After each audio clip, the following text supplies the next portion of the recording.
অহাকালি Assam direct recruitment এক্সামিনেশ্যনৰ 2 বেলা পৰীক্ষা আছে। মই পোনপ্ৰথমে পৰীক্ষাৰ্থী সকললৈ মোৰ বহুত শুভকামনা যাচিছোঁ। সমস্ত ৰাজ্য চৰকাৰ বৰ্তমান ব্যস্ত হৈ পৰিছে যাতে অহাকালিৰ পৰীক্ষাটো আমি অতি সুকলমে পাৰ কৰিব পাৰোঁ।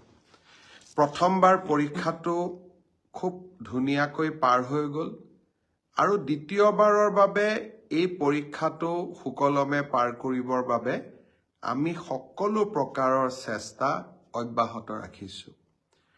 যোৱাকালিৰ পৰীক্ষাৰ বাবে কেইটামান আমি নতুন ব্যৱস্থা কৰিছোঁ, ইতিমধ্যে আপোনালোকে গম পাইছে। এই ব্যৱস্থাবিলাকৰ ভিতৰত অন্যতম হ'ল যে এইবাৰ পৰীক্ষা শেষ কৰাৰ পিছত আপোনালোকে নিজৰ কুৱেশ্যন বুকলেটখন ঘৰলৈ উভতাই লৈ আহিব পাৰিব।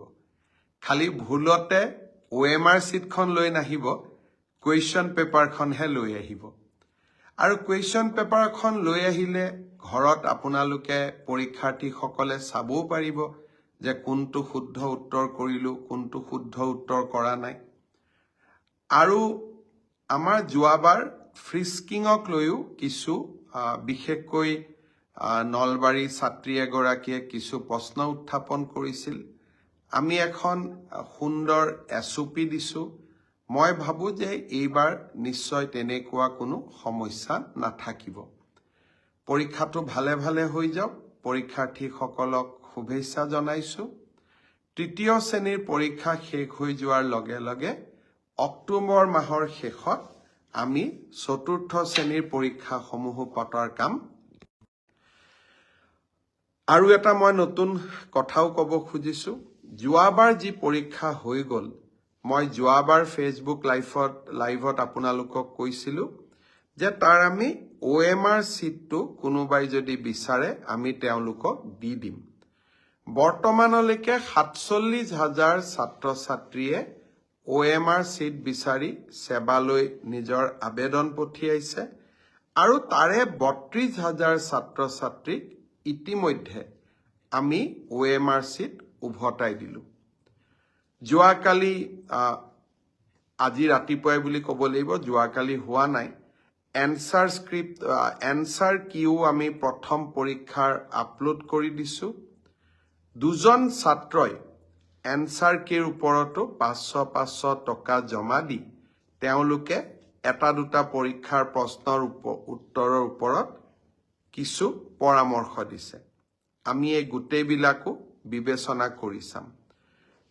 কুৱেশ্যনৰ বুকলেট ঘৰত লৈ যোৱাই হওক, OMR চিট আপোনালোকক উভতাই দিয়াই হওক, বা এনচাৰ কিউ আপোনালোকক পৰ্যালোচনা কৰাৰ সুবিধা দিয়াকেই হওক, স্বচ্ছতাৰ ক্ষেত্ৰত কৰিবলগীয়া আমি আটাইবোৰ কৰিছোঁ। এতিয়া মাত্ৰ আপোনালোকে খুব ভাল কৰি পৰীক্ষা দিয়ক, মই শুভকামনা জনাইছোঁ। অহা 30 তাৰিখে ৰাতিপুৱা আমি আৰু এটা নতুন আঁচনি আৰম্ভ কৰিম। বহু ল'ৰা ছোৱালীয়ে চৰকাৰী চাকৰিৰ বাবে পৰীক্ষা দিয়ে।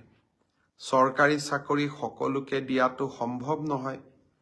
সেইবাবে ৰাজ্য চৰকাৰৰ হৈ মই ঘোষণা কৰিছিলোঁ যে আমাৰ ডেকা ল'ৰা ছোৱালীখিনিক উদ্যোগ আৰু ব্যৱসায় কৰিবৰ বাবে আমি 2 লাখ টকাৰ এটা নিধি প্ৰদান কৰিম।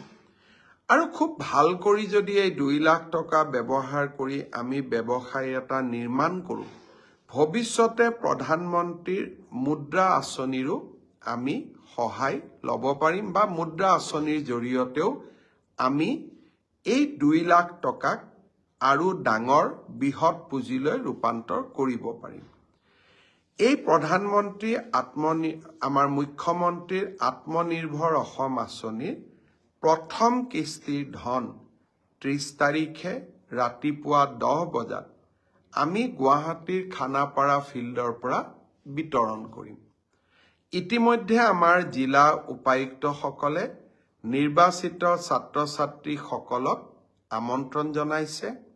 মই আশা কৰিম যে 25,000 নিৰ্বাচিত যুৱক যুৱতী অহা 30 তাৰিখে যাতে খানাপাৰালৈ আহে। প্ৰথম আমি ৭৫,০০০ টকা দিম। 3 দিনীয়া প্ৰশিক্ষণটো সমাপ্ত হোৱাৰ লগে লগে আমি আৰু 25,০০০ টকা নৱেম্বৰ মাহৰ ভিতৰতে এই যুৱক যুৱতীসকললৈ আগবঢ়াম। পৰৱৰ্তী এই 1 লাখ টকা কেনেকৈ ভাল কৰি ব্যৱহাৰ কৰিছে তাৰ ওপৰত ভিত্তি কৰি আমি পৰৱৰ্তী সময়ত আৰু 1 লাখ টকা যুৱক যুৱতীসকলক আমি দিয়াৰ ব্যৱস্থা কৰিম। বহুতে মোক সোধে টকাটো ঘূৰাই দিব লাগিব নেকি? 1 লাখ টকা ঘূৰাই দিব নালাগে। আৰু বাকী 1 লাখ টকাও 3 বছৰ পিছত মাত্ৰ মাহত 5,000 টকাৰ এটা সৰু ইনষ্টলমেণ্টেৰে 5 বছৰ সময় আমাৰ 5,000 কৰি আপোনালোকে লাহে লাহে এই পইচাটো আমাক উভতাই থাকিব পাৰিব। ল'ৰা ছোৱালীক, যুৱক যুৱতীক আমি সকলো প্ৰকাৰে সহায় কৰাৰ বাবে আমি প্ৰচেষ্টা কৰিছোঁ।